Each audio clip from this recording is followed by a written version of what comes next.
नमस्कार दोस्तों, आपका मेरे YouTube चैनल कथा भक्ति साधना में स्वागत है। आइए आज हम पौष पुत्रदा एकादशी व्रत के बारे में जानेंगे। पुत्रदा एकादशी साल में 2 बार आती है। पहली एकादशी श्रावण मास में तो दूसरी पौष मास में आती है।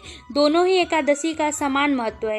इस एकादशी का व्रत करने से संतान सुख की प्राप्ति होती है। साथ ही संतान की तरक्की और उनके अच्छे स्वास्थ्य को सुनिश्चित करने के लिए इस एकादशी का व्रत किया जाता है। इसी के दिन भगवान विष्णु की पूजा करने तथा श्रीमद् भागवत गीता का पाठ करने से जन्मों के पाप से मुक्ति मिलती है और शुभ फलों की प्राप्ति होती है। पुराणों में बताया गया है कि एकादशी का उपवास रखने और दान करने से हजारों वर्षों की तपस्या का फल मिलता है।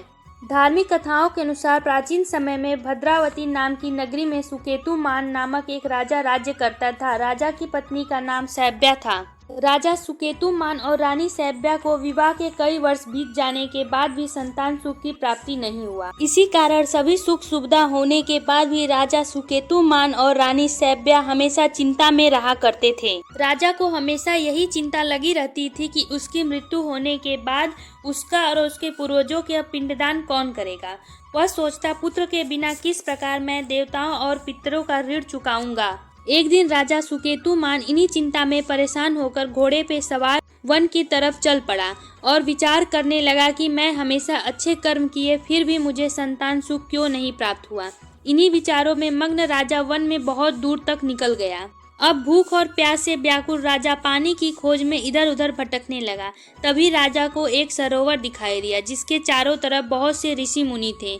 ऋषि मुनियों को देखकर राजा सरोवर के समीप पहुंचा और उन सभी को आदर पूर्वक प्रणाम करके वहीं बैठ गया।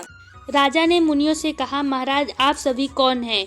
इस वन में यहाँ किस प्रयोजन के लिए आप आए हैं? कृपा करके मुझे बताएं। ऋषियों ने कहा, हे राजन, आज संतान सुख देने वाली पौष पुत्रदा एकादशी है और हम सभी सरोवर में स्नान करने के लिए यहाँ आए हुए। यह सुनकर राजा प्रसन्न हो गया और ऋषियों मुनियों से प्रार्थना करने लगा कि हे महाराज, मेरे भी कोई संतान नहीं है, कृपा कीजिए और मुझे भी एक पुत्र का वरदान दीजिए। राजा को दुखी देखकर मुनियों ने उनसे कहा, हे राजन, आज पौष पुत्रदा एकादशी है जो संतान सुख देने वाली होती है, इसलिए आप भी आज का व्रत अवश्य करें। भगवान की कृपा से जल्दी ही आपको पुत्र की प्राप्ति होगी। मुनियों के ऐसे वचनों को सुनकर राजा अति प्रसन्न हुए। उन्होंने उसी दिन पौष पुत्रदा एकादशी का व्रत किया और अगले दिन ही द्वादशी को व्रत का पारण किया।